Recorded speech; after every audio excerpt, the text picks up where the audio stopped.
কুরআনে সবচেয়ে বেশি ব্যবহৃত প্রথম ১৮টি আরবি শব্দ বাংলা উচ্চারণ সহ। আল্লাহু, হুয়া, সে, হুম, তারা, আনতা, তুমি,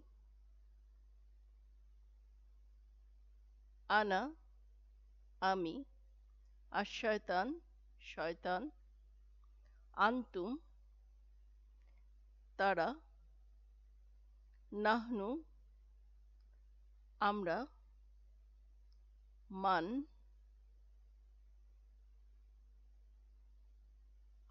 হাল, খায়ের, ইসম, আর-রহমান, আর-রহিম, আল-কারিম, আল-হামদ, লিল্লাহি, আল-আলামিন। Thank you for watching.